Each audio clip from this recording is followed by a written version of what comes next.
Ready?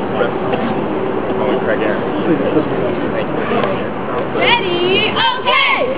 $1 million, $2 million, $3 million. All for queer channels. Stand up and holler. M-O-N-O-P-O-L-Y. Monopoly, Monopoly, get the public interest. And the court sent them back to the drawing board and said, how do you know you're serving the public interest? You didn't ask the public. You didn't find out what they want. You didn't do any studies. You didn't ask people. So they've gone back to the drawing board and they're having hearings completely shut out. Even though women and people of color are 2/3 of the total population of our country, women's ownership of radio stations, of television stations, minority ownership of radio stations, television stations, in the single digits. Single digits, all four. And what we know is the vast majority of the ownership and the majority of the control has resulted from an extraordinary amount of consolidation and concentration. And one of the things that we know from the studies is a great study that Free Press has done. You'll hear more about it if you haven't seen it already. Excellent research. Shows that the more consolidation there is, the more concentration there is, the more it freezes out other voices, the more it freezes out women's ownership and minority ownership. And although the purpose of the hearing today is to talk about localism, we know that the status of ownership, particularly local ownership and diverse ownership, has an impact on whether that local community is served or not. So I thank all of you for being here, as well as all of the people who are inside, the people who are here lining up for the public testimony, because this is our opportunity to say that we beat you once. Be with you today.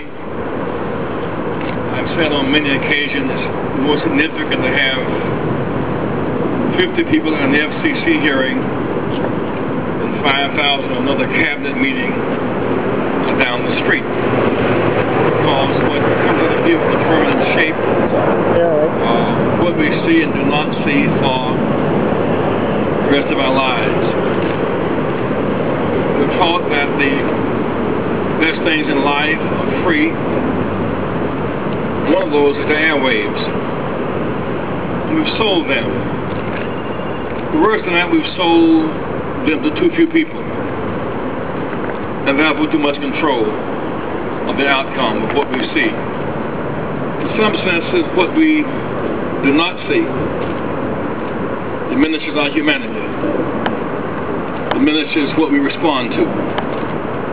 The most recent case being the Gender 6 crisis, where a child was tried as an adult, convicted, remains in jail, and it took YouTubing and the word out because there was no top-down interest in little Jen in Louisiana. There was once little Montgomery, Alabama, and little Birmingham, Alabama, and little Selma, and little Philadelphia, Mississippi, where Serena Goodman Cheney were found killed. Local media matters. Diversity of ownership matters. On this past Saturday, Kim, a story came out that was meaningful for all of us. There was a celebration that Janala Wilson had been set free from a Georgia jail. And there was so much celebration that was ignored how much strength it took. Many protests in the Supreme Court of that state to set him free. He was set free, but the structure did not change. It'd be like setting Rosa Parks free. The rest of us still have to go to the back of the bus. We set the symbol free, but did not change the order of things. But what strikes me, you learned on that same day. The story came out of the New York Times on the same day that in 1944, there was a fight, which is described as a riot, broke out on Fort Lauderdale in Washington, and an Italian POW was killed and lynched and committed suicide. They're not quite sure.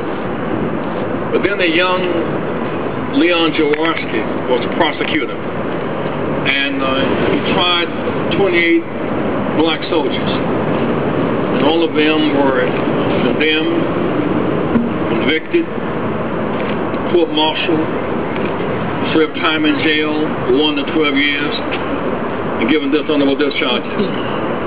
It came out last week that he withheld information, much like the district attorney did in North Carolina. Jaworski withheld information. These men live and die the rest of their lives 60 years without the truth being told. I called the network executive and said, let us connect what happened 60 years ago when the district attorney withheld information and changed the outcome, what happened in Janola Wilson's case, and what happened in the case in Michael Bell in North Carolina. He said, well, that's old news. It's not of much interest. That does not drive my ratings.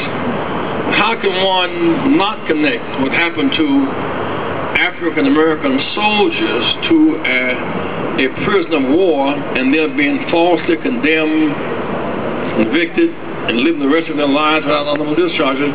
There was no space in the media to tell that story. And that's why we need more access to local ownership and diverse ownership. After all, those who now own the media was basically given to them by lottery, not by some SAT exam, but by some character test they passed.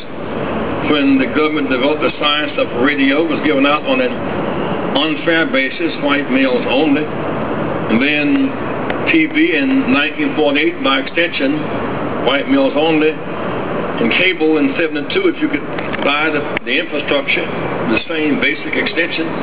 So here we are today, without some plan. We need democratization of the airwaves. We need democratize the airwaves. Not consolidation, but democracy.